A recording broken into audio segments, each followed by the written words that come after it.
or be able to just feel an image stacked, like all your main stuff up the front, and then everything else kind of like comes in. Okay, so I'm gonna save this really quick. We're gonna listen to the way it was before I took everything off, just so we don't just listen to this.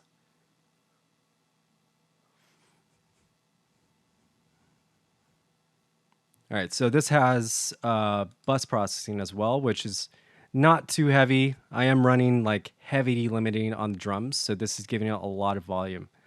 This is part of like the constant power stuff, where this I ended up doing like more parallel compression at the end of like my mixing stage as a whole. So it's kind of like just the first stage of it. But yeah, this is kind of a big part of it. And then you got top loop kind of expansion here. And then the sub, we're going to get into this. So yeah, a lot of it's going to sound different. So let's listen to this through like the first drop.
Okay. Okay, so this mix is pretty balanced the way it is right here. So like I said, like a lot of the stuff I'm gonna take off or have taken off is processing of the kick, very light, one OTT, which is really just for more volume and then more presence in the high end. Because this kick I've chosen is really, really low end heavy. And then I add reverb and I also add utility and saturator in order to kind of create this effect in the buildup. And then besides that, a ton of other effects with the bass are happening that are actually part of the sound. So it's really hard to take off any of this processing and not have the sound completely change. Although the big things that really are just adding more volume and presence to the mid-range are just these two OTTs here, which I am kind of like bouncing them out, you know, on separate ends of the spectrum of how I'm like fucking the transient up. So on the first one, I'm pushing the time, which kind of accents more of the transient, whereas I'm pulling the time on the second one, which brings up sustain. So I'm just adding the second one as a flavor because that one's going to be a lot more harsh. And then this one just gives me a ton of, just clarity on each transient because I really want that, especially for the second drop. It's pretty necessary that each transient kind of cut through the mix. And then besides that, just gates on the outputs for my side chains. Yeah, so really, really simple. So we're going to go through like kind of making the drums balance, and then we're going to talk about setting up kind of like a full mix. Okay, so we're going to listen to this without the processing. It's going to sound pretty imbalanced. I took a little bit of time to do some volume changes. But yeah, it's a lot different. So big thing that I even mentioned in the PDF is that like when you want to get stuff to have power, especially when you're going into like a big drop like this and you have like sounds that kind of need that constant power, that's going to change not only some of the rhythmic clarity of everything, but also just, how the track molds together. So say if like everything in the drums is supposed to hit like this really, really high peak around neg 0.2 or something like that, and you want to have the drums sit around that range so that you can actually hear it through your actual like mid bass, and then also have it sit on top of your sub. So you want to mix these two elements together, which is your main drum and your sub, before you go and sit the main bass on top, which is like the final kind of like, resituate everything so you can go and start to carve stuff up and make it a little bit cleaner across the board. And then you have other things like snapshot automation, which that's just a more technical way of like saying change the sound entirely for one section. So snapshot automation would be throwing a reverb onto a sound and then automating it for a section. That kind of stuff, if you're doing it as a production choice, when you're going to the mix stage, never take it off. If you need something to change before the reverb, then you can easily just put this reverb on here and it's going to have its automation saved. But it's always going to be a pain in the ass to go backwards on that and try to like redo all the automation that you just did for your production, for like stuff like reverb or whatever else like that. Thing that I do usually is print. So I just print that stuff into it. And then if I need this one section to be a little bit different from everything else, I will just go and create a new track and then chop that audio just for that new track and then affect it a little bit differently. It's a lot easier to do that than it is to go and redo every line of automation, because a lot of that stuff should be just stream of consciousness. You don't really like think about, having to redo it all at some point. All right, so let's just listen to it from the beginning.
All right. So I'm sure you can hear the difference, especially if you're listening on not headphones. Headphones, probably a little bit harder to tell. Not as in like it sounds differently. It sounds just kind of balanced, but everything sounds a little bit different, which is the kick sounds completely different because this kick is, like I said, really, really sub heavy. So in order to balance it out, I had to do a lot of stuff to the compression of it to kind of like balance it out. And then everything else, smack attack on the fills. I have a lot of processing on the snare. So the snare is probably the biggest change out of everything because I had to do a lot of stuff in order to kind of make it pop through the mix just a little bit more. Yeah. So definitely a huge difference from the beginning and end of the mix. Okay, so let's kind of like start this up here. So first thing I usually do when I start up a mix, just to kind of like keep my my shit under control, so I can actually understand where things are. So I create a submaster here, and this is just for me. You don't have to like do this in every mix that you do. Like this is something I do after I'm done producing, so I'm not going to be producing with this thing going. So what the submaster is going to be doing though is every single track, and this could even potentially look like just individual tracks as they are. So what I do before doing this is get everything into a group, because these groups, they act as your final cup pieces or your final like cup sizes for your individual pieces. So like when you're going and like trying to figure out, okay, where should I put this in the mix?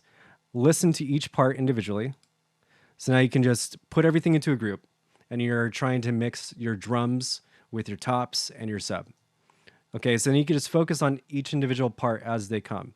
So you can make it, as big as it needs to be by itself, to sit with the sub and to also bounce with the mid bass. And then everything else should be kind of an extra flavor. And if not as loud, it should be quieter, because that will add more dynamic contrast between all of your different sections. Probably the most track by track thing I did here was a lot of the break sections, because a lot of these sections have, like kicks in them. And the kicks I'm using as like their higher timbre, as like just another percussive piece. So that was in the intro, and you were hearing a lot of like extra kicks that shouldn't be there, because I ended up high passing them out. So that's one thing. But yeah, let's listen to both of these parts together.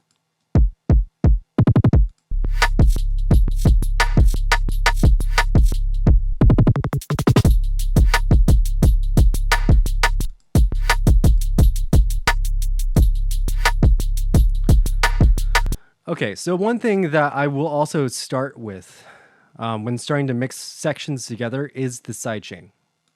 So just to like do this by hand, you can do a sidechain one of two ways. I do with a compressor, or you can do with a gate. Should I do with a compressor first?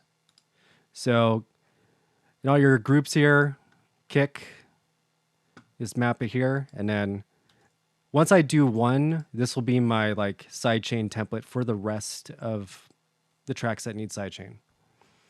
Because sub is kind of like something that should be sitting under the main bass at all times. That's not really something that you should be, putting into a group and mixing with a bunch of other shit. That should just be all by itself, even if it's just one track. Just put it all by itself. I usually do not put it in a group with anything else, because I want it to like, kind of like a synth patch where you have the sub run to the output. Same kind of concept here. You want it to run to the output, and you don't want it to get affected and then mulch together with other things, because you'll lose a lot of clarity to it. Okay, so I did do a lot to this sub though that completely changes the way it balances with my mid bass, and that's like through erosion and a bunch of normalizing. So let's check out these two elements first, and then we'll get into our top loops as well.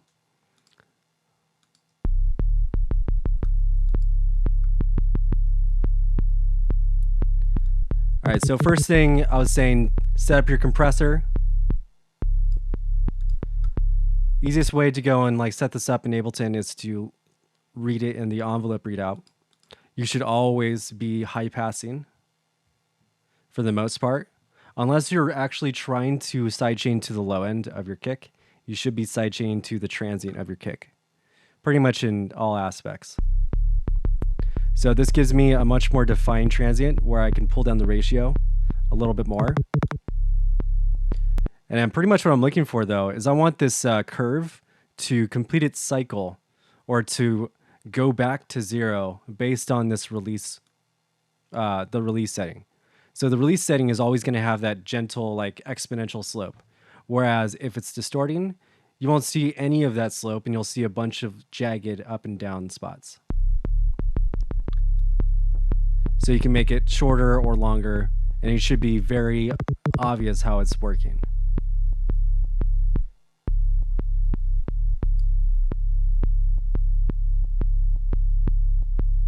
Okay, so my choice to use a gate here as opposed to a compressor is mainly because there's a ton of sub in the kick and there's a ton of sub in the sub. So I want the sub to kind of move out of the way whenever that transient comes in, because I want to feel the low end of the kick come through as well. So what I do here, and I'm pretty sure I've shown this before, But yeah, just patch the kick same way again. You can patch it post effects or pre effects.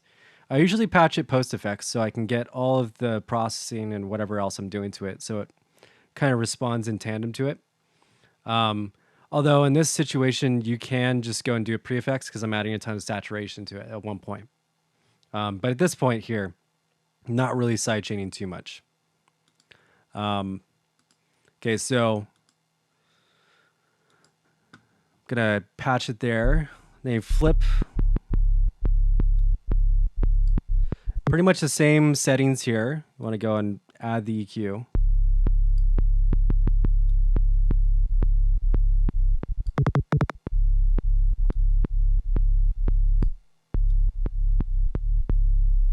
I like to add a little bit of attack and a little bit more release. So it's just dipping the sound down. It doesn't cut it out all the way. Kind of like a compressor, except now it's going to be a little bit more reactive. And I want to kind of like chop it just a little bit.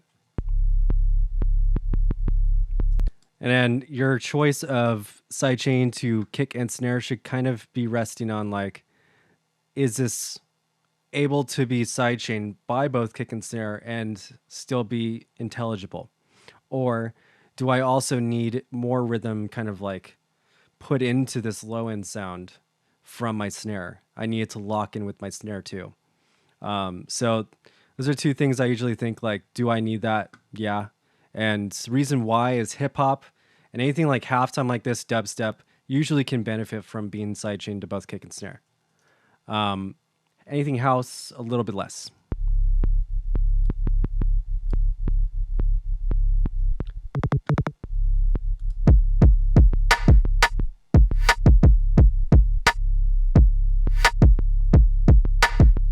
All right, so now the kick moves out of the way, or the sub moves out of the way just for like the beginning of it, and it actually adds a little bit more rhythm to the sub. All right, so but now I want the sub to really just kind of carry. This is where I add something like this to it. So what this really acts as, it's just like more sustain for my low end, because I have like a pitch envelope here. Then I have a little bit of higher harmonics added in.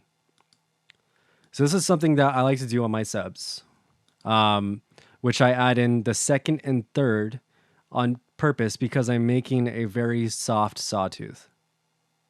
And I really, really like that sound, and I think it carries through the mix super well.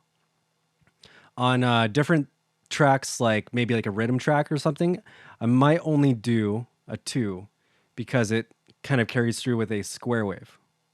Whereas 1, 2, 3 is all the odd and even. So only odd will give me a square. So I can also make this 4 and it will kind of be the same thing, although it will have more of a tone to it.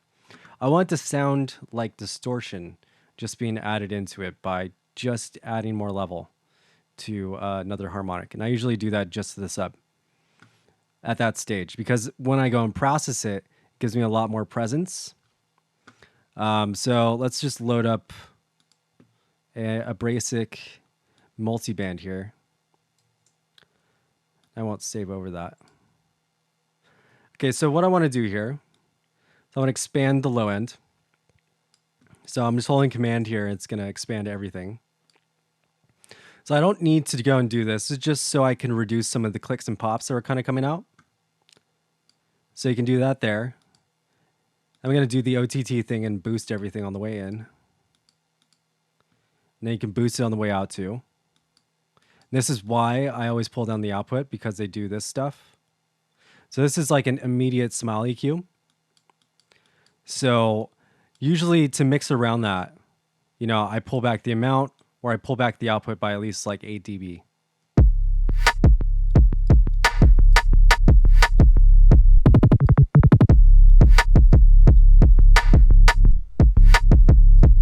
Okay, so here I'm going to introduce a little bit of distortion by overexpanding the low end. So this adds just a little bit of flavor to it, so I can go and step it up again with the erosion. So the erosion into my saturator is going to be the final glue for my sub. So when you bring back the release and the attack, it overfires the expander, allowing it to pretty much distort. So if you go to a super fine value like this, then it's going to be really, really distorted.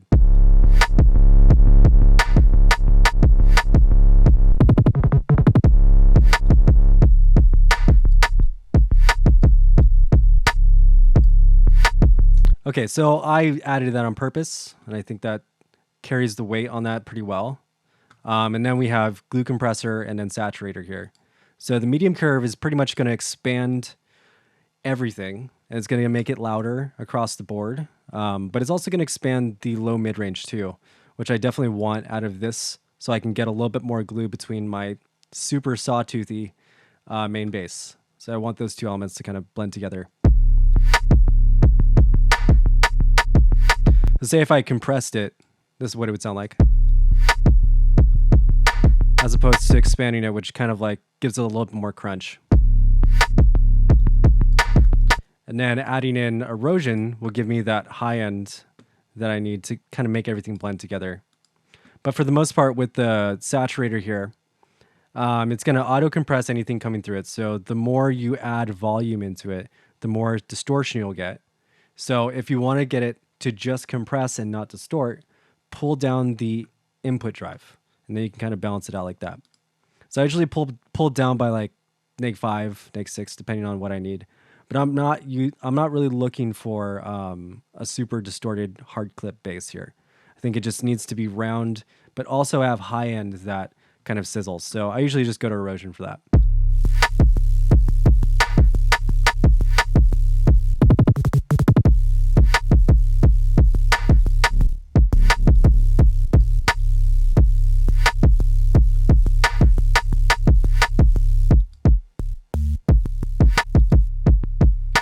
Okay, so that's the sub before I did all the processing. So I'm expanding the low end and the low mid range, but I've also chosen to add in extra harmonics in order to give me that pre-distorted sound where I'm actually adding in a sawtooth into the sound.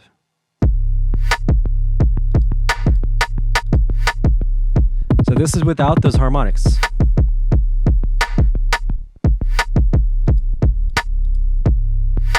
This is with the harmonics. So it literally responds to the compressor differently. What are you listening for the sidechain attack? I'm listening for I'm listening for the kick and snare, I believe. That's what you're asking.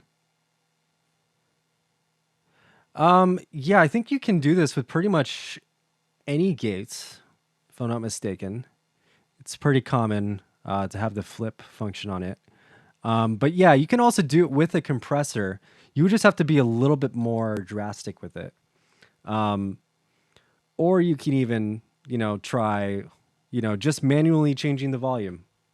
A lot of people do it, and it sounds good. It's literally doing what the sidechain is trying to do. So you can go and do that for each individual kick. And a lot of people do that. Personally, I don't, and I just like it to be really, really choppy. So sometimes if I want it to be more choppy on different spots, I will go and automate the threshold. Like say on the build here, if I need to back off, then I'll go and automate the threshold up so I'm sidechain less.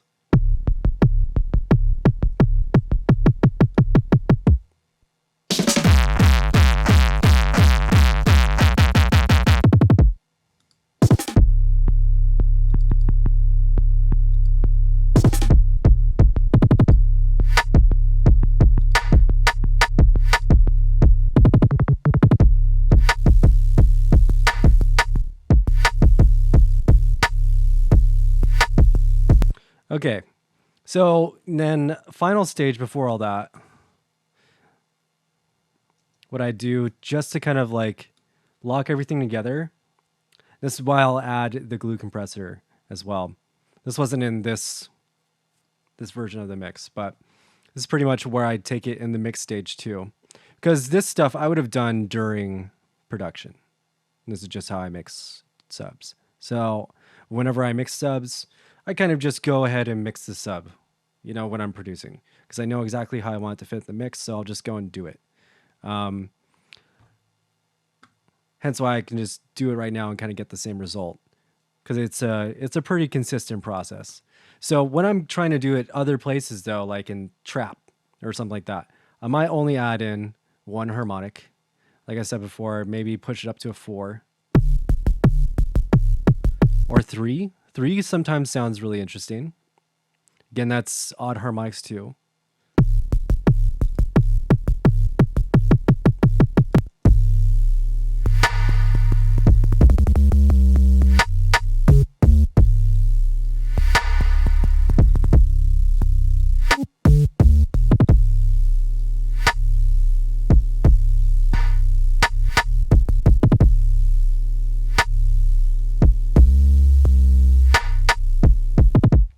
Okay, so pretty much I was saying I wanted to do this to the sub in order to make it blend with this mid-range bass here. So mid bass, this is what it sounds like without the bus processing.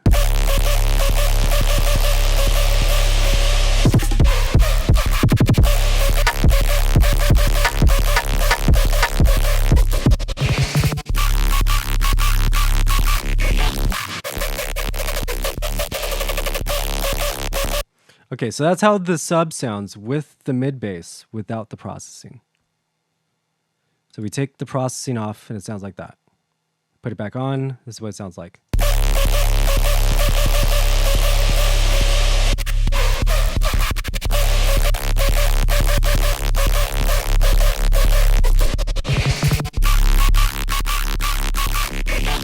Okay, so what's happening here is I'm sustaining the sub enough so it pops through the low end on this on this mid bass, because the mid bass doesn't have too much low end, but it does have information below 100, but I'm also high passing it at that level too. So there's a couple other things I would do to this bass, this mid bass, to get it to fit in with the mix, but we'll get into that like right after we start mixing these drums here.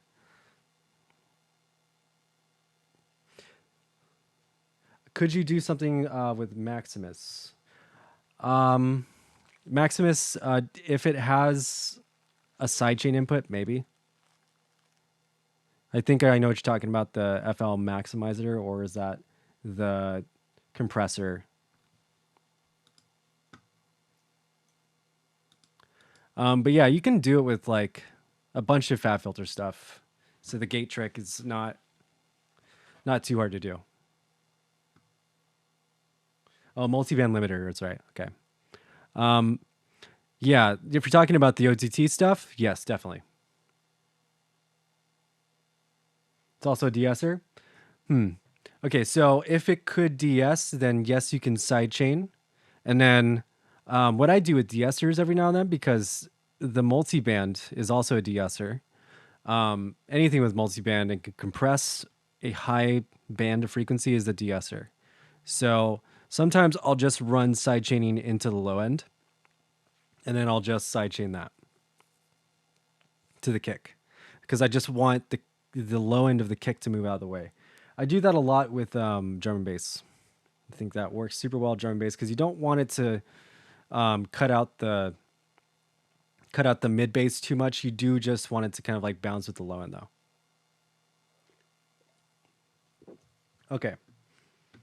So let's check out these drums now. The snare needs the most work, but we'll start with the kick. Okay, so I have a really basic processing here. But this basic processing is kind of how I start my mix with my kicks, especially when I'm just producing, because it's the OTT kick preset that I made. And I just load it on my kicks, and then I kind of like them better. But what's happening is I'm expanding the high end, and I'm compressing the low end more. That's pretty much it. Sometimes I'll move around the low band depending on where I want the low end to be compressed. But let's listen to this kick before and after.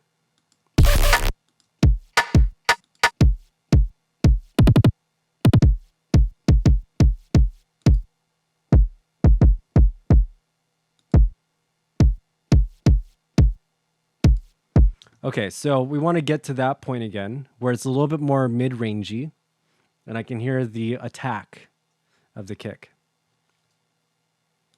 I believe I have other automation on this. I should have, yeah. believe this got wiped.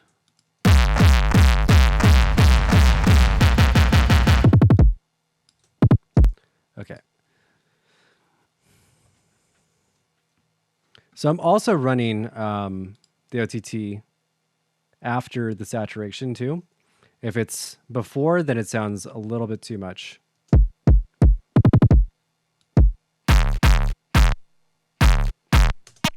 Okay, so this was pretty much just me making a hardstyle kick.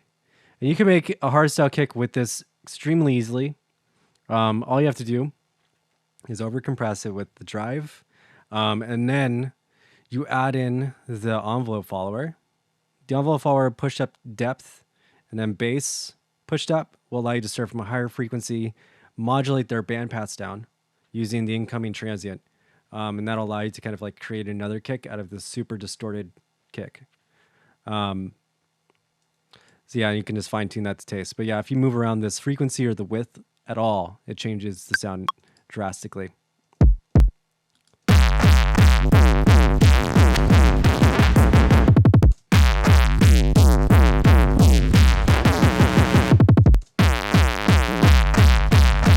Right, so that's where I settled. Thought it sounded pretty good there. And then it's just an effect that I'm adding in at this stage here. Okay, so now we're going to get into the mixing of it. So I'm going to just, again, load up another multiband. Could also just load an OTT as well, because this is not that it's just something I always use. This is something that's kind of necessary when hyper compressing, and it just does it for me, like out the gate. You know, it's kind of like when something comes in that does something that we all started doing, but now this thing just does this one thing. So now you just use that, because in any other thing, it takes 5 more steps. An OTT is one of those things, or just this multiband, because of the fact that it has both compression and expansion in one. These settings here, are just really, really good for hyper compressing.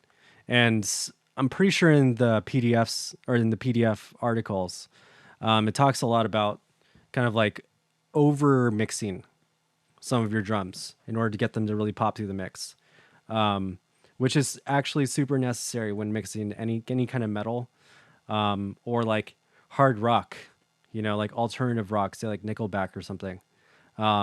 A lot of that stuff is sampled too. It's like sampled mixed with real drums. It's like hybrid drums in order to make them sound super perfect.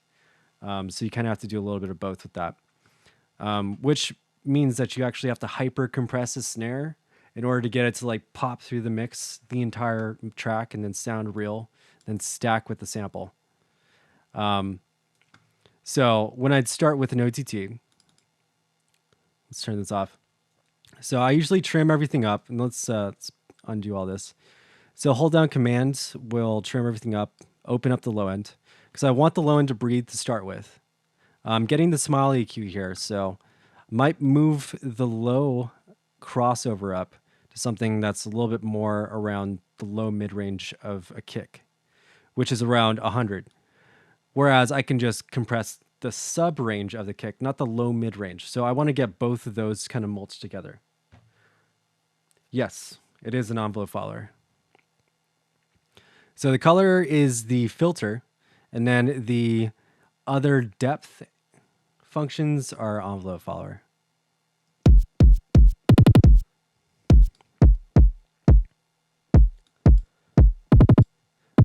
Okay, so let's listen to this live, because I kind of just made it happen without really seeing it happen over time. So we want to open up the low end.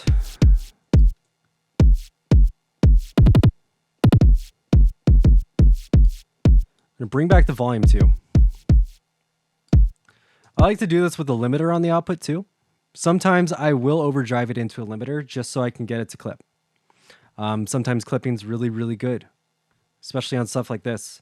Stuff I will add saturators to as well are kicks, but in a kick situation, probably won't do the hard curves. I usually add digital clip believe it or not. So I think this sounds a little bit crispier.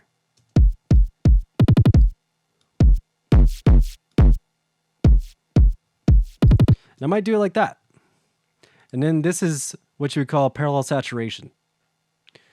So if you're doing parallel saturation like this, where you can do parallel compression as well, this might be what allows your kick to really just pop through the mix because you're adding in all these new harmonics.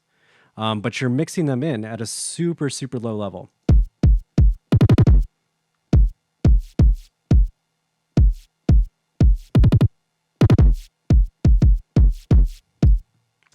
Okay, so let's take that off for now. But yeah, so on here we have the low end opened up now. What I was talking about before, if you push the time knob up, then it accents the transient. So we're working with transient, so we want a little bit more of that. So when we're working with like OTT on drums specifically, this is where you kind of want to start. So like on all my presets, that's pretty much what it's already doing for me. It's like, even though this is already doing a lot what I need to have done, I end up always opening up all the compression thresholds and then dialing everything in because I don't like everything crushed. Especially, you know, when I'm mixing a kick or mixing anything else, if OTT was to not let me do that, or multi-band dynamics, I would not use this on almost everything. It's the reason why I don't use OTT from Xfer on anything ever. You know, and it's like, you can think like maybe I would use that, you know, the way I just use a stock OTT and just stack them and then just gently graze the amount in. And it's like, that's not really part of my workflow anymore because I've been able to get better stuff controlling the thresholds. For me personally, though. So I know a lot of people that just end up stacking this preset, the first one, and then end up getting really good stuff that way too. But what happens is you end up compressing and distorting to the point of normalization, kind of like the way I've already done it on like the sub, you know, because I'm physically controlling those parts. So with expansion here, you can do the same thing. Compression now is going to control my transient of my low end. This is what I want to have happen. So without compression, is what it sounds like. It's also clipping. So my transient's hitting around here. So I'm going to pull my threshold down to about here. So I can get a little bit of gain reduction. Why is that chill? Because I'm pushing it 10 dB on the output already. So I don't need the loudest low end. Actually, what I need right now is it to all be in a flat orientation. So now I can get a more balanced response of my kick and understand a little bit more of the mid-range.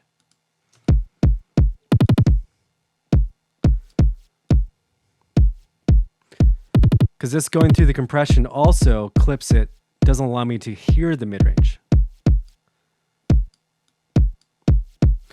So if I want to get more click from my kick now, I can pull back the attack and release, and now I can expand that range.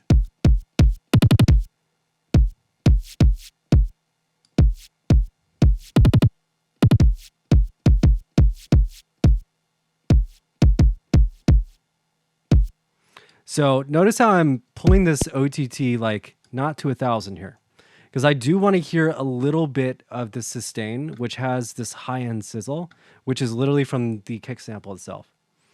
Yeah, hopefully that OTT class is still up. People should check it out. Yeah, so pretty much what I want to do is I want to juice the high end up a little bit, get a little bit more representation from it, and then control the low end.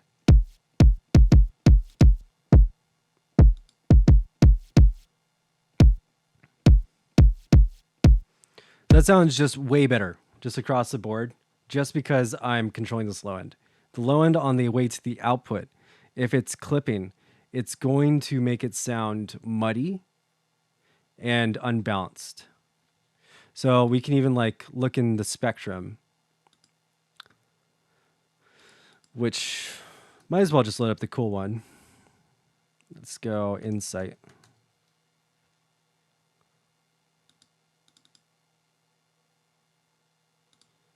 cool-ish one. This is not the super cool one. But yeah, this one is cool because we have the spectrogram as well. Let's just get both running.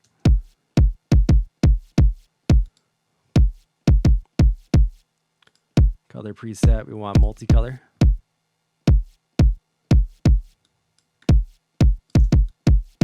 Hold down shift and drag allows you to change the angle. Okay, so this is the affected version. You can open this.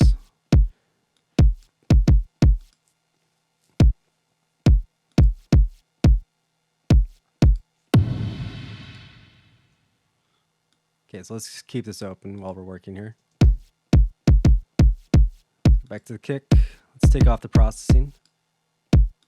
Okay, so we have a ton of clipping there, but also the mid-range. You can see how like all of it's lost. We have a little bit of the sizzle, but we just lose all of the mid-range.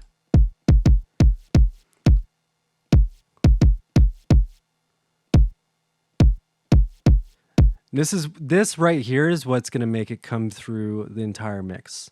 Not only is it like popping through on the low end, which is pretty much where you want it to pop through, because you want all the power to be directed there, but now it's going to sit with the sub, and it's going to kind of like cut through it.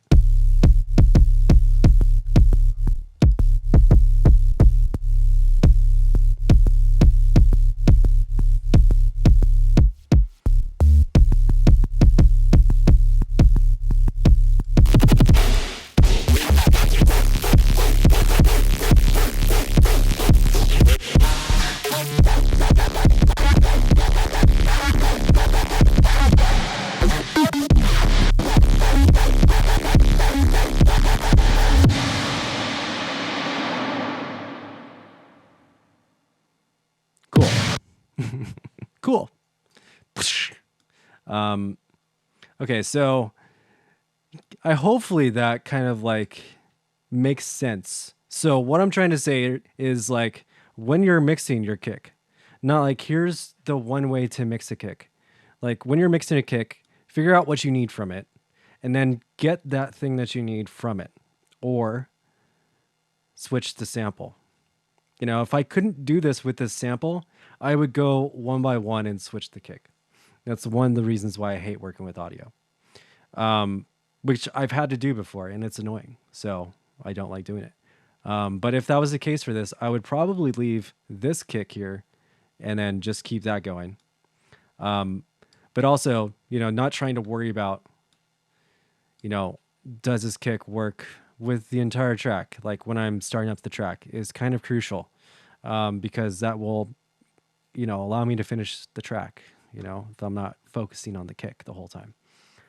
So this is why I know at the end of the rainbow, I'll be able to control everything together. So when I'm starting up the mix and I'm just like producing, it's not like, okay, I'll never be able to put this whole thing together. I'm just going to do a couple of things that I might do, you know, like this is not just me throwing a preset on here. This is me actually mixing the kick here. And next stage is to EQ it and to really go in and like figure out which parts need to be there, which I'm going to do right now. Because when I'm producing, OTT is the only thing that makes it.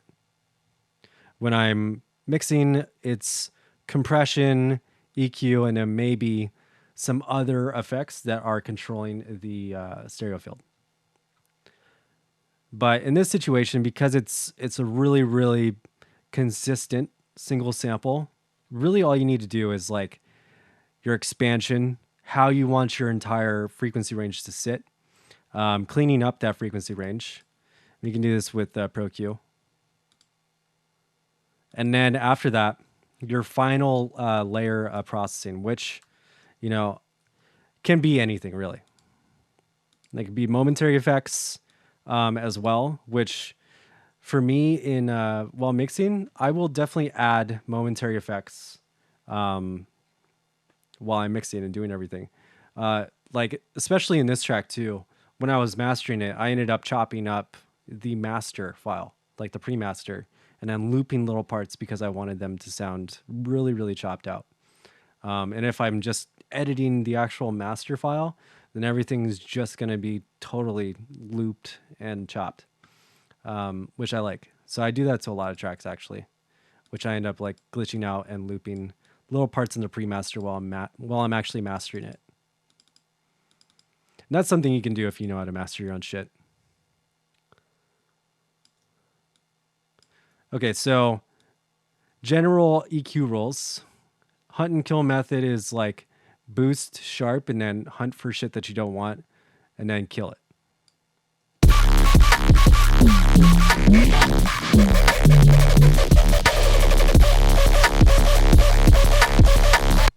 Okay, so with this kick and with this EQ, it's always going to over resonate it too when you do that.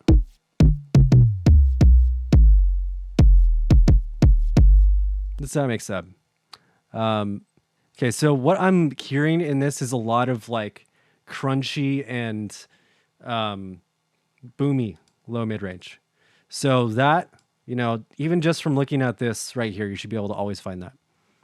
So great for adding fatness, but too much can be lard, obese. But yeah, no, we want to reduce around 150 hertz because if we just look at the spectrum too, let's play it. We want this transient to be at least 6 to 5 dB louder than this one. So if it's only like 3, then that's too loud. So we want to reduce this by a few dB. And I can see the peak. What I actually want to reduce is at 120.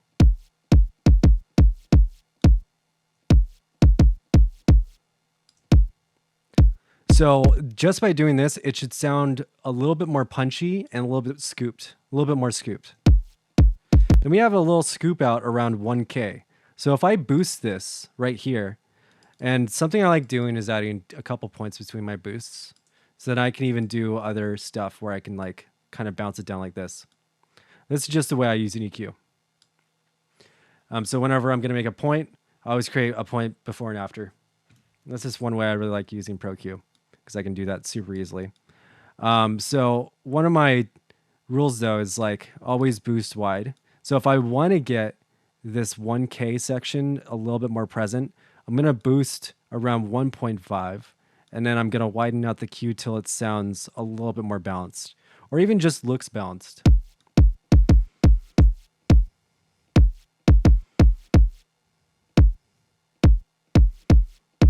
So I'm adding gain to this entire section.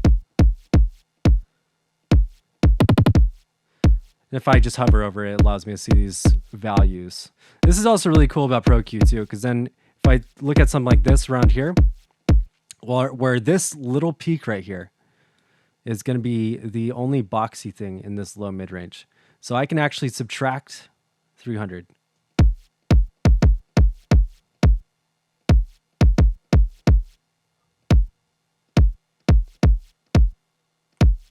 It's raw dog or gnaw dog. Nice, dude. Okay, so before EQ, after EQ. So I am clipping. That's fine. We're in 64-bit environment. So I can go plus 12 and not add any new harmonics from saturating. But if you're really concerned about that, you can pull it down by about 3 dB. And it's not going to really change that much. Nice. Okay, so yeah, that's kind of how you should be mixing your kicks right here with looking for these individual transients in your low mid range that really box the place up. And then you want to go and subtract those, kill them before they become a problem. That's how we solve everything. We're humans. All right, so now final stage. Final stage is going to be compression. So we can do this with any compressor. We can use Pro C here. Nice Terminator emote. Very timely. Okay, so I want to go and hyper compress this. So we're going to go up to 10 on the ratio. Or if you're real crazy, go to 11. Fuck it. So what I'm looking for here is I'm going to go and find the transient, and then I'm going to go and squash it.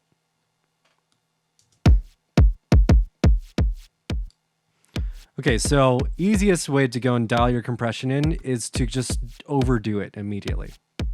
So what I'm looking for here, because when you're going and doing processing, you should have a goal in mind. When you're making music, don't need to have a goal, but when processing, yes, it makes it a lot easier. Is I'm trying to go and make the transient more defined. So post this stage 2, I'm going to use a transient designer, and I'm going to go and add just a little bit more presence to the transient. And that'll be kind of like the end of my processing chain until I need to tweak it with everything else. So starting out, overdoing it. So transient's around neg6. So I'm going to go to about neg 10, neg 14, a little bit under 10 dB below the transient.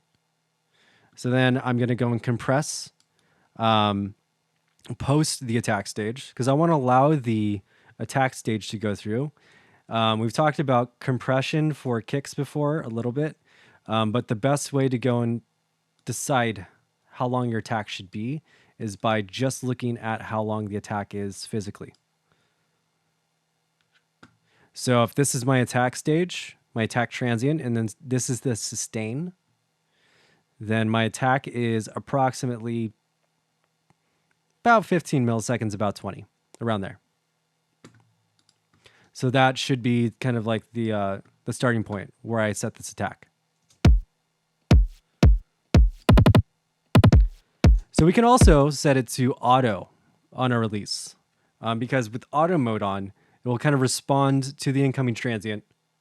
Say if it's sped up like it just did on the end there, it would kind of respond to that speeding up of the compressor and either blend between them or refire it.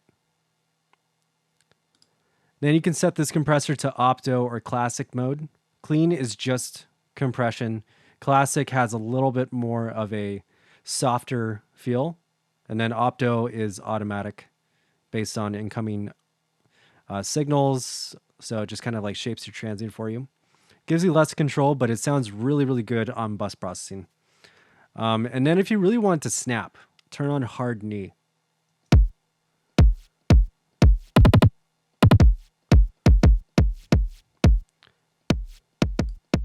So you can really hear how it's compressing if you like drastically do it like this. And then you can push up gain staging after, or even just use this extremely compressed version as a dry wet signal.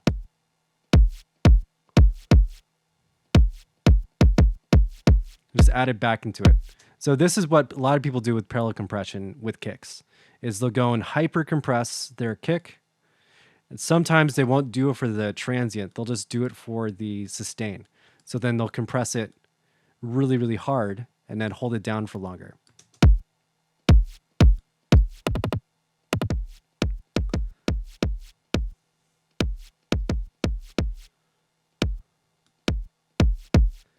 But yeah, we're looking for like something like this. So like at every stage here, it should sound just a little bit better, you know? And then when you take everything off, it's just like, whoa, what's that? You know, because every time you add another thing that it needs, it should add more fidelity. It should make it crunchier, more crisp, less of the bad qualities, you know? So like once you figure out what those bad qualities are, you should be able to understand exactly what needs to happen to the sound. You know, because like when I'm listening to this, you know, I'm even explaining while doing it, you know, and I've already done it before. So it's like listening to this and this, these are two different kicks, you know? So I was able to get to this result though from the starting point because I know how to control the low end. And so, you know, I know it's going to work like this because I've already mixed it before. So I know I'm going to be able to get this mid-range out of this specific kick because I already did it. But if I was to be working in a production environment and just kind of messing with the kick, if it didn't get me the result I wanted, I would switch it still, you know, but this is the kick I ended up settling with for this track. So I knew I was able to like get it to this point just during class, right? Okay, so that's kind of it's kind of the deal with that. Now the final stage before possibly limiting is transient designing. I like Smack Attack from Waves. It's probably one of my favorite ones. But you can use any of them. You can use the Kilohertz one as well. It's a little bit more basic than this one. But I really like this one and Transient Master because they have built-in limiters. So I usually abuse this clipper a lot. So I really, really like it because of that. And Transient Master does have a hard clipper built into it as well. So I abuse both of them for that reason. And then Transient Master also has a MIDI input signal that I believe you can do now. So it also responds to that. So it's really cool with like MIDI devices, because if you're doing with a kick, like a live kick with MIDI, it becomes really, really hard to do fast stuff.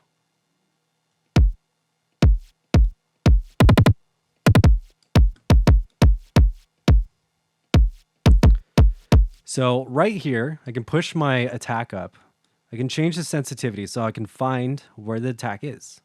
The attack stage is right here. Then I want it to respond to that range. So I can push that attack stage up so it's boosting amplitude. Then it's giving me the option of how long the decay stage should be. Should it be a really quick slap? Or should it be a more gentle slope all the way at the end here? And then change the duration with this fader. So I just stick with the middle one. Usually pretty good for me. But yeah, so when you hear those transients kind of double up on themselves, that changes when going through like a compressor or anything else. So with the transient designer, it will hold out the sustain on those really, really fast transients. And not only that, it's going to add a little bit of distortion because I'm adding the clipper. So I'm going to clip into 0 on my transient, which allows me to kind of just say this kick is always going to be this level now. And then the transients are always going to come to you at this level. Then I can control all the sustain of this kick too. If that sizzle was a little bit too much at this stage, then I can go and just subtract it off. And then I have control of duration of that.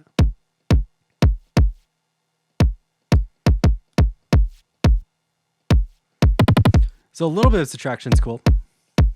Makes it a little bit cleaner. The SPL deverb kind of works like that as well. And then the other SPL transient designers are also super good for this too. So let's listen to this kick without any of this processing. Now with the processing.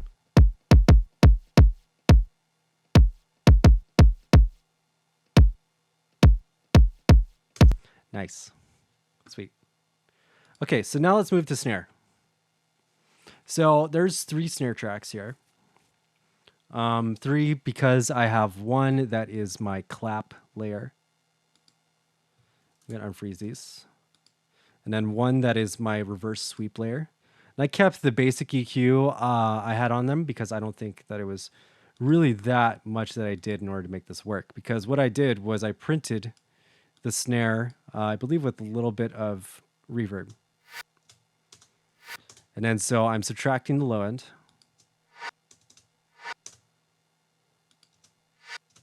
And then adding high end. 2 things. But the erosion will always make things pop through the mix. Just adding noise to stuff really makes things pop through. But yeah, now second part of the snare, which is the clap layer. So this is that snare tail again. But I put this on the snare itself. So this is it played forward. And then I added a vocoder in noise mode. Add an EQ. And I added a little bit of erosion. So before all this, after. So this is my clap layer. I think I even pulled this back just a little bit. So I like the noise sizzle on this because there's so much going on in the mid bass. I don't always add noise to these elements specifically. I tend to add a lot of erosion to subs. I'll be the first one to admit it. That's a me thing. You don't have to do that. Although it is a very good idea in really, really heavy and harsh music to do that. If not just adding complete layers of distortion to your sub. Sometimes I'll do parallel saturation with the sub, where I'll go and over saturate it, kind of like I did with, you know, the kick on the build up, and then I'll just run it on a parallel. Okay, so I did a ton of processing to this, and there's a ton of different little stages I did here. So let's just turn it all on. Let's hear the way it sounds before processing first. So it's just a rim shot. So that's what I made it into. So it has low end now. And that's one thing that I wanted to really come through on this. I added more sizzle on the high end because it's not so much in the snare realm because it's more of a rim shot. So I wanted the rim shot because I'm making halftime and I just like rim shots. So I needed to add something though to it. And that was this perk pinger. So pretty sure I've given this preset out before. I think I can find it and just link it in chat right now. But yeah, essentially what this is it's two EQs that are just resonating one point. I can resonate it either way, and then I can dial them both into one, section. And so I would do this with anything though. So if we open up ProQ, you can kind of do this there too. So I think I'm around 400 hertz. That's where I'm finding that. Okay, we're gonna do this now.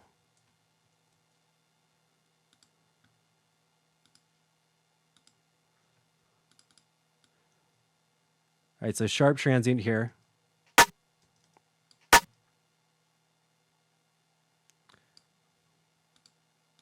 Gonna turn off all this and this too.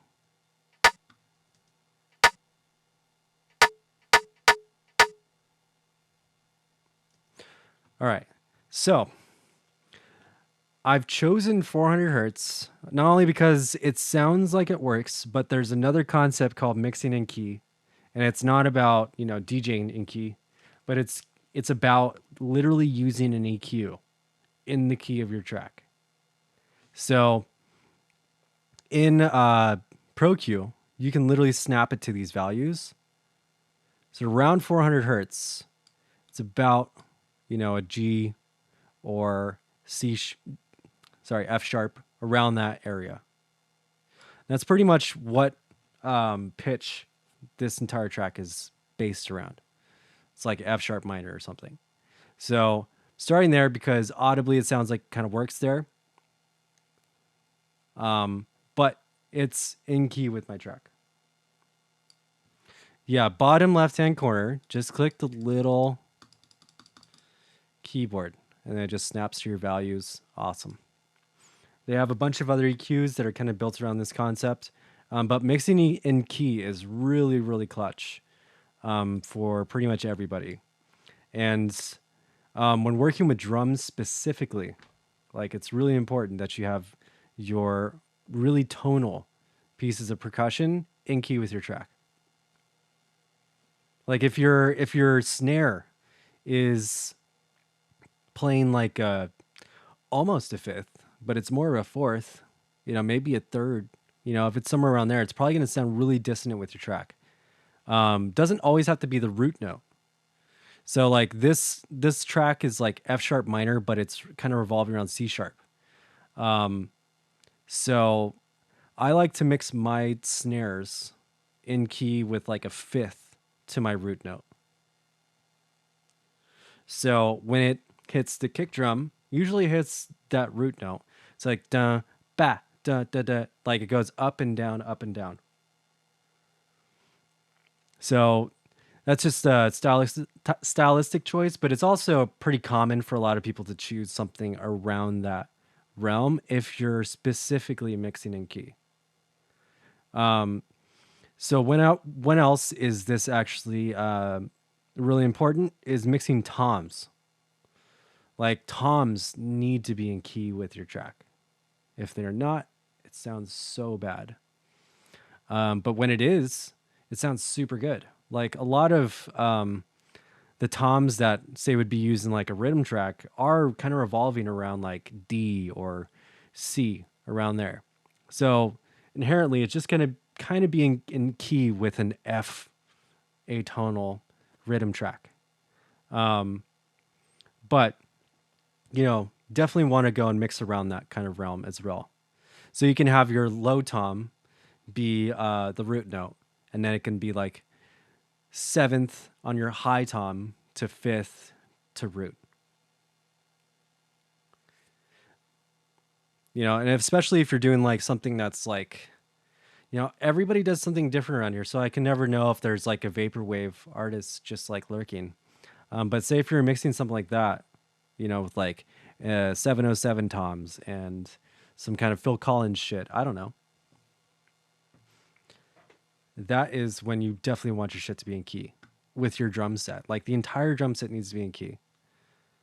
Cymbals, not so much. You can't really tune a cymbal, but you can change the timbre of a cymbal and really kind of get other things out of it based on how you record it. Also based on how the drummer wants it. Jazz drummers bury their hi-hats for like a month on end or something, like in the physical ground, in order to get it to sound darker. Okay, so pretty much this is what I'm doing to it. I'm getting a little bit more out of it by resonating this area. So I just made a little like audio effects rack that does it, but it also has a saturator in between the stages here. So I wanted that in order to get a little bit more clarity from it and generate a little bit more high end, just so it pops through the mix. Also is normalized, because when you listen to it without any processing, it's just kind of this rim shot, that just is cutting through the mix. It doesn't hold up with the entire mix though, as it does in the final mix, where it just kind of like smashes through the mix. And that's kind of what ultimately it needs to do. It seems kind of impossible with what I'm working with though. But since I kind of know what I'm working with, I can kind of get it there.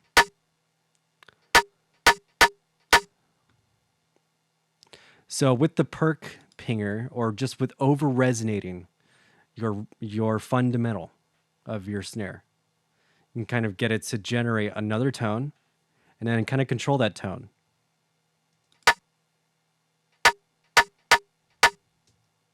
So that's going to make it sit in the mix. And there's more stuff in the articles that I actually saying kind of the same stuff here, where it's like you don't want to subtract all of the low end out of everything. To do that actually makes a really terrible mix. You want stuff to blend between your sections, and if it doesn't, it sounds very disjointed.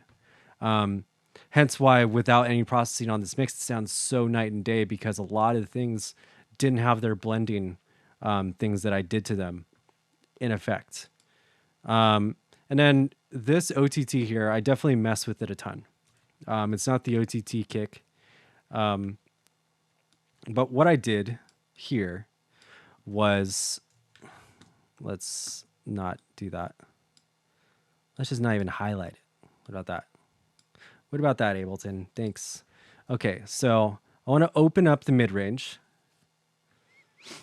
And really, I just want to over expand this mid-range because I want a ton more presence from it. So I'm going to give it the middle finger like that. We can compress some of the high end still.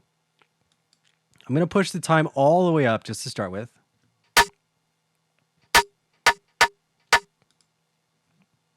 Okay, so that's better.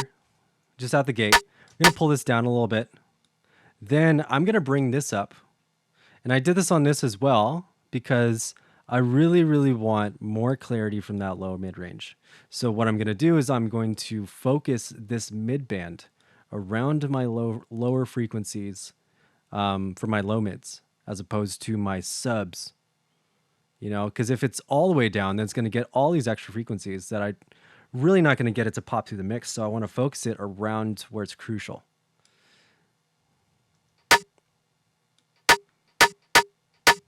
All right, so now I'm going to pull this back just a little bit.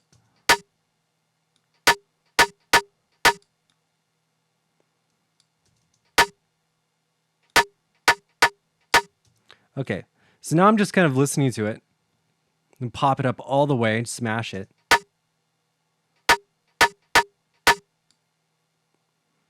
I'm going to get a little bit more clarity in the lows. Bring this down a little bit, pull this back a little bit. Okay, that sounds kind of good right there. Right about there. I kind of did the same thing over here. But now I'm going to Pro Q. So I'm not going to use this for this. So I'm going to use the perk pinger for that. And that's kind of like giving me not so much of a resonant like harmonic now. Because that's one of the reasons why I add that second EQ that goes in the opposite direction. In order to reduce the sustain of that new harmonic I'm pinging into it. It's not making it very much way more louder. It's actually a self-resonating EQ band that when you go and focus the resonance, it creates a ping effect that allows you to hear the oscillator. So I want to go and expand a little bit more of the low mid-range.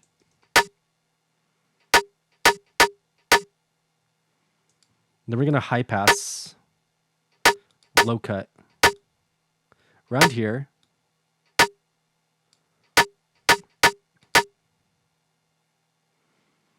Got a saturator at the end. This is going to make a lot more low mid-range kind of come through. So I'm actually going to add the saturator pre-EQ stage.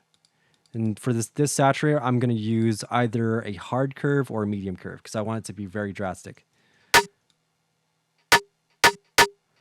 Okay, so that's kind of adding more distortion now.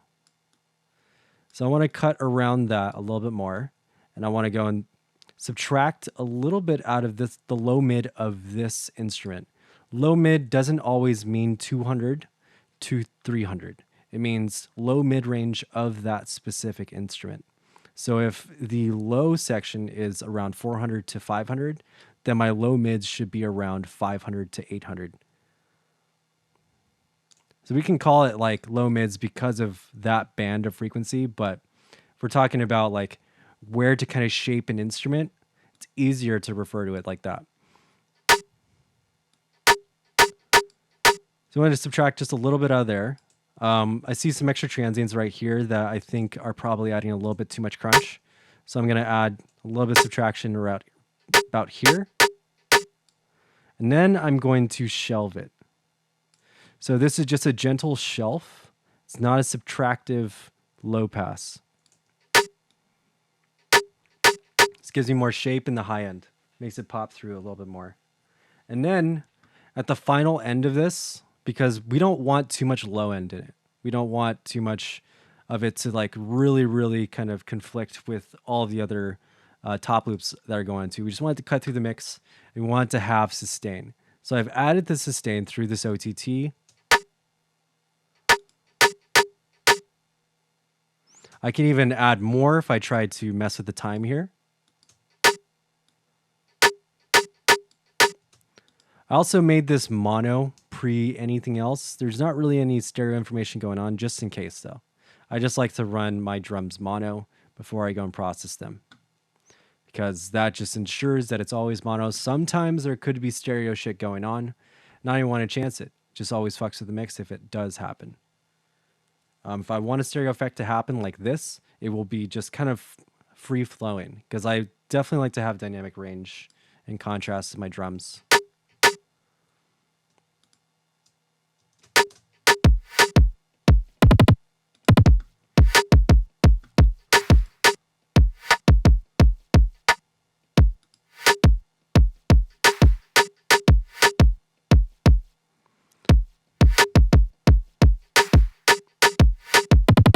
Okay, so again, night and day with the snare. The snare, because it also has a little bit of distortion on it, um, will also blend with my main mid bass. So the main mid bass should kind of determine what you should be doing with like your mix and your drums, like what layers you should be adding. Do you need parallel compression at all? Like if I was making lo-fi or kind of like halftime that was like a little bit more future beatsy or whatever, just not this like main stage loud shit. Which this is a dubstep mix too. This is a drum and bass mix. This is like every other mix that's like needs to be at neg 1.5 LUFS. This is how I pretty much have to mix it. Whereas it's like everything needs to be complementing this high, element in the mix. Where it's like if my main bass is the biggest thing, everything needs to complement that.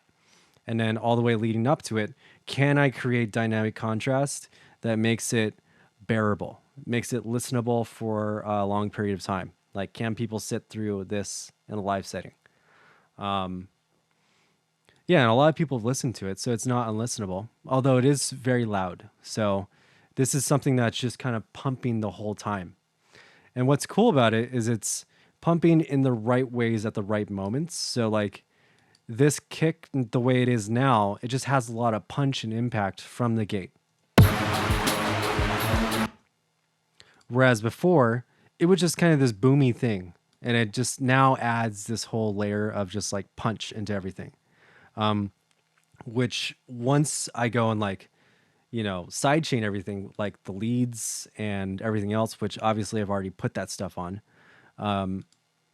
That's what makes the whole mix just bounce. It's having that super, super, super clean, really, really punchy sidechain source.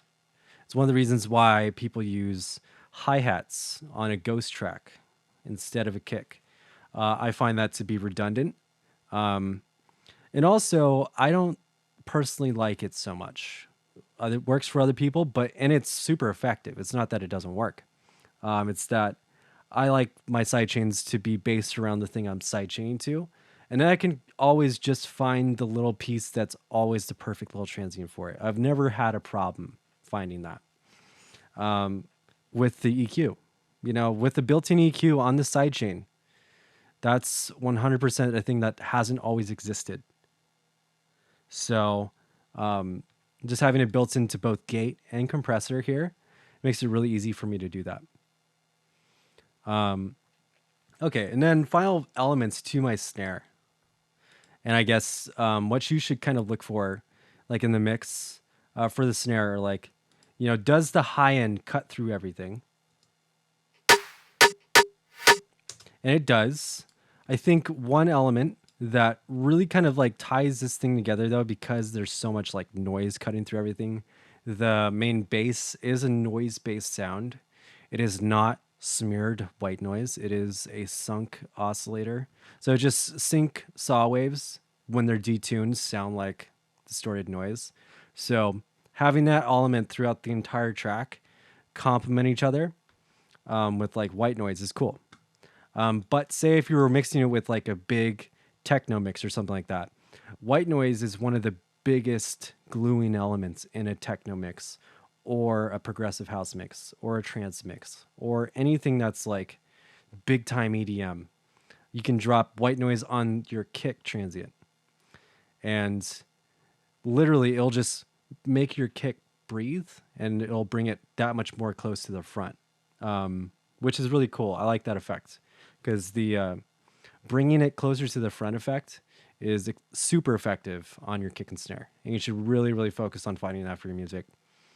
Because without it, it becomes like kind of a soup. And you're kind of like mixing around trying to get your kick and your snare out of the mix. So we're going to add just a little bit of that here. And then I'm going to add an imager. And then a transient designer. So imager 8's fine. Smack attack.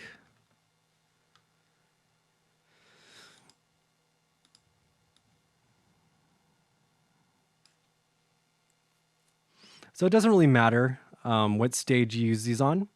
I tend to like my limiting post imaging always. So I have a limiter here. And that's just for my production stage, so I'm not going to use that limiter. And I never use that limiter really, unless I'm just producing, because I don't like plugins to bog down processing while producing, so I'll just use stock limiters. But if you're trying to control sustain of something and something is just peaking too much, just drop a limiter on it. It'll just fix everything.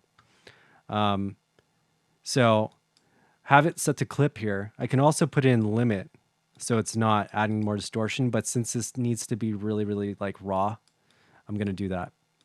So I'm going to pull back a little of the sustain here, but I'm really going to push the attack.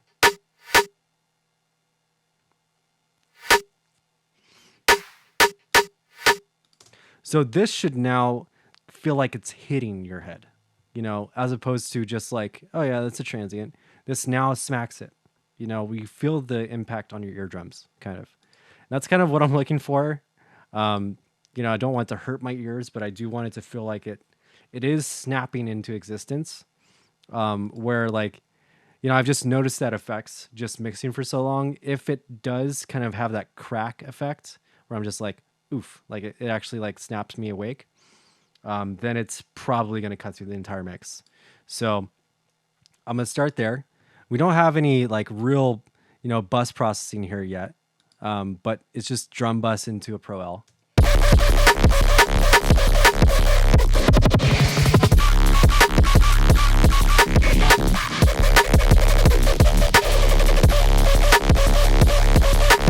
Okay, so now listening to this mix to where it was before, just mixing my kick and snare. It's kind of night and day. Well, kick, snare, and sub. So those three elements, once you get those three things dialed, everything should be easy from there. Like that's kind of like what I'm trying to like drive home, is that your sub needs to carry your drums.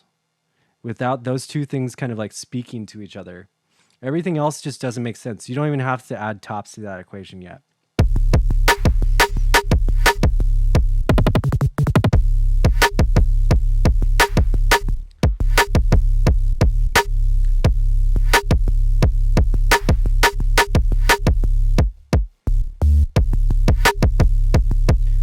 So when I'm listening to the mix and I'm hearing like, oh, this is out of whack, this does the thing that I don't like, what I'm listening for is kick. What is it doing? Can I hear the mid-range? Can I hear the high end? Is it too boomy? Is it too muddy? Is it too boxy? So like I'm asking, can I hear those things? Is it too much of these things? And then how do I go and do that to reduce all that? Which was compress, EQ, compress, EQ. And that's what you're going to learn from every book. That's what I'm showing you right now. It's like compressing the low end, got all the crap out of the way, all the shit I need to move in order to actually EQ this kick.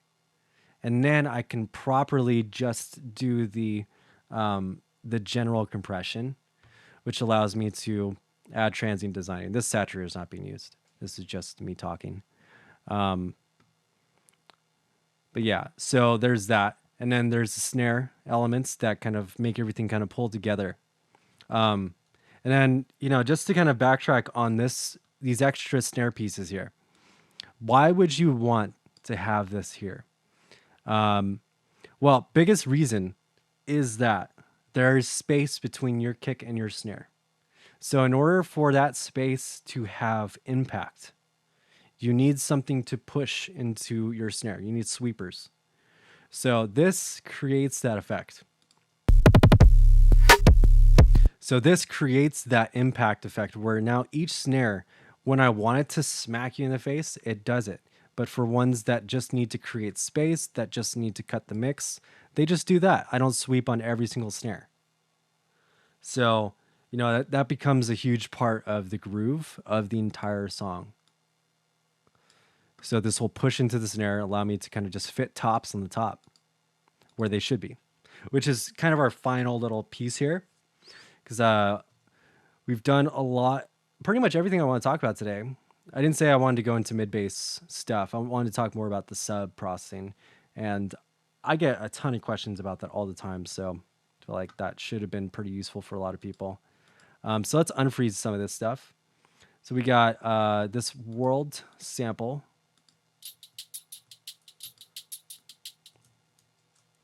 So no processing on this yet. So what I did was I made it more mono, start with, because it was a little bit too much on the left and right. And then I re-widened it. So I made it more mono to fix the left and right movement. And then I imaged it from there and just widened until I felt like it was done. And then, as you can see, I kind of just reuse OTTs when I'm producing. Especially because I don't want to go and load up more shit. So I'm just like, OTT kick, that's the first one I load an OTT on. So then I just go and drag that one to every single one and just add it the way I need it. So this one right here, compressing the lows, and then adding more sustain to the highs.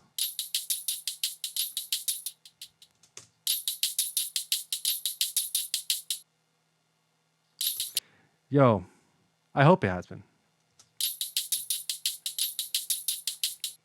Okay, so one more sustain. So I'm bringing that out by expanding, not by adding one layer of compression. I'm expanding the high end here, and I'm pushing this low mid-range. But I'm also pulling the expansion by pulling down time here. So you can dial that in with this amount here. And this is really, really nice on tops. So you don't want it to be too much. You don't want the transients to be poking you in the eardrums either. You just want it to sustain and then be wide enough so it makes your whole mix feel wide. And then we have this element here. It's another almond break, an almond break, as they like to call it.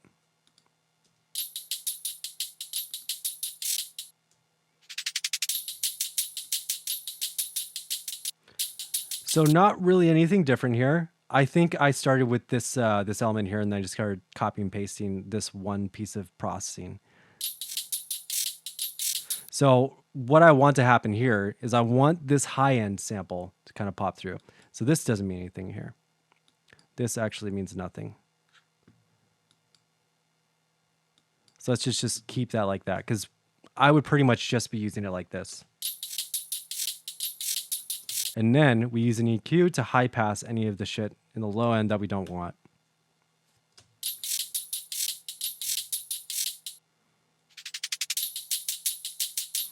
And then this was a single sample that I'm just kind of like chopping together, you know, and then I loop and I change as I need it to. Then I have this other break sound.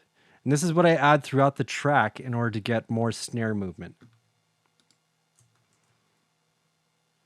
And so what is really missing a lot of processing here is this element.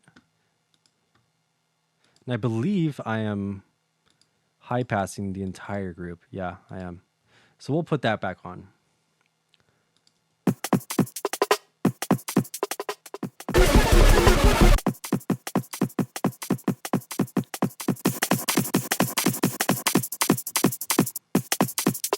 Okay, so this one needs to be punchy, needs to be up the middle.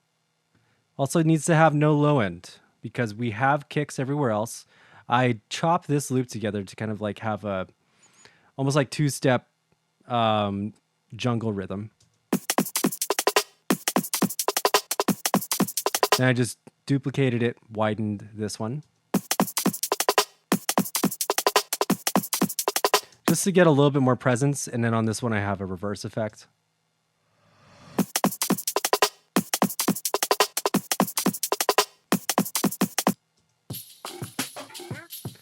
And we got this little weird loop. This one, it just completely bandpassed. Then we have this loop here, which has a high pass.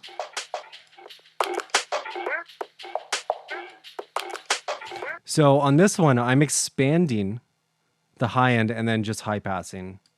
So you need to define certain elements in your track that don't have that much processing. Some things don't need to have all the processing in the world. Some things need to have all the processing in the world. If you have a good balance between those two things, then you'll have a nice dynamically balanced mix. It can look like a sausage at different parts, but there will be times for break. And this is kind of like what this is supposed to be here.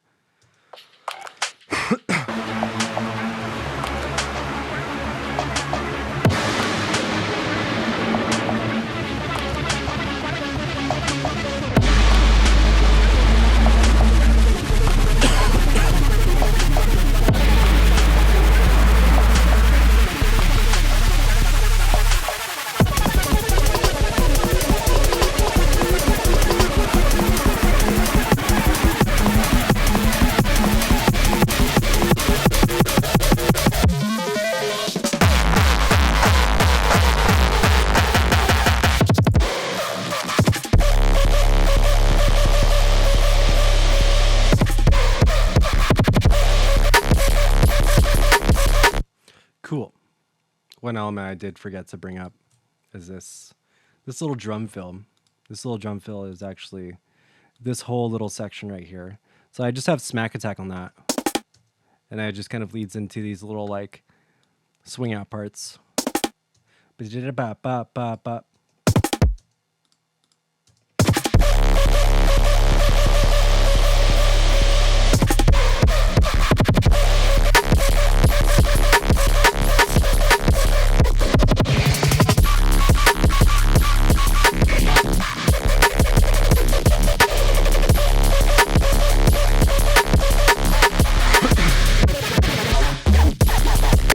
Yeah, this mix is a little bit hard mode just because of so much shit going on in it, frequency wise.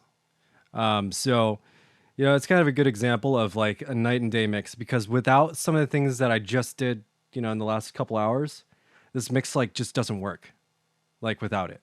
And that really is a function of just like making sure everything's not too boomy. Everything has a nice mid-range that kind of cuts through the mix. You want to hear pretty much the entire piece. You don't want to just hear the low end of your kick. You want to hear the mid-range and the high end of your kick. And if you need to stack other things in order to make it come through, then that's what you need to do. A lot of EDM samples that are for like Vengeance, whatever, have a ton of like top loops just kind of chopped on top of kicks. So you end up having like kicks with hi-hats and whatever else on top of it. That's literally not part of the kick, but just it being there and just you using their sample to put in your track will make it work that much easier because it's already mastered too. It's the monster cable effect, which I don't know if anybody knows the story, but Monster Cable, if you know what Monster Cable is, they are a patch cable company and make guitar cables.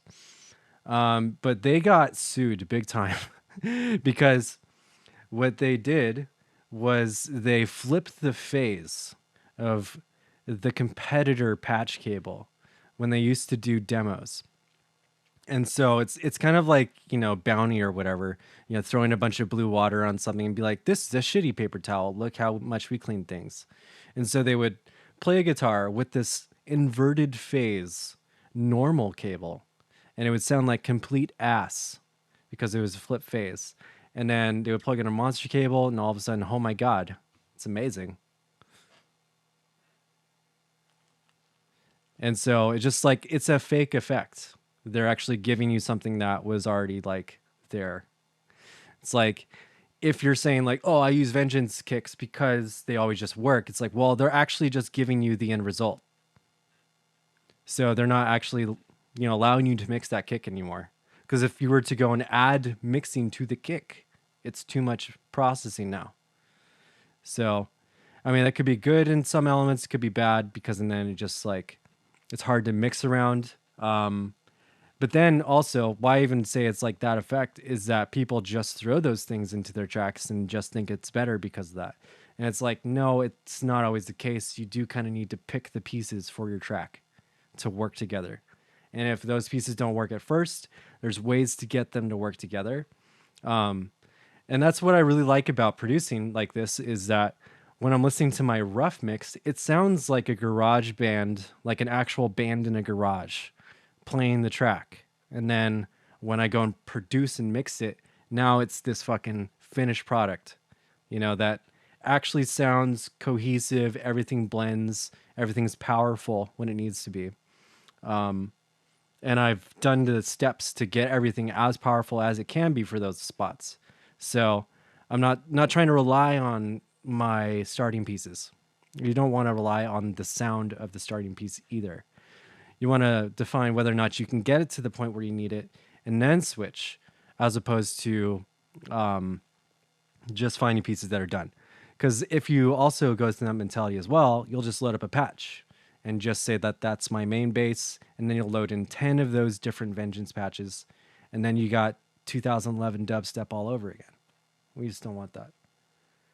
We just can't let that happen. Not on my watch.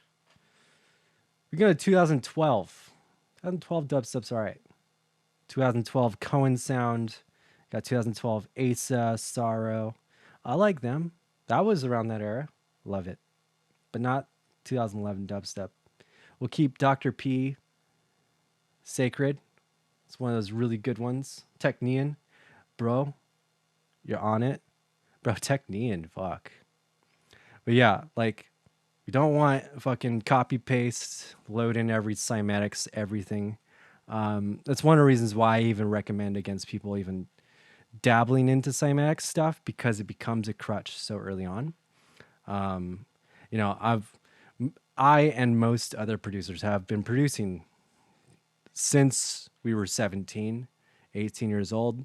And when that stuff came out, we were in either our late teens, pushing 20, or in our 20s. So it's like we weren't given that crutch early on, you know? So it's harder to say, you know, like, fuck cymatics, fuck everybody's ever used it, because it's not that. But it is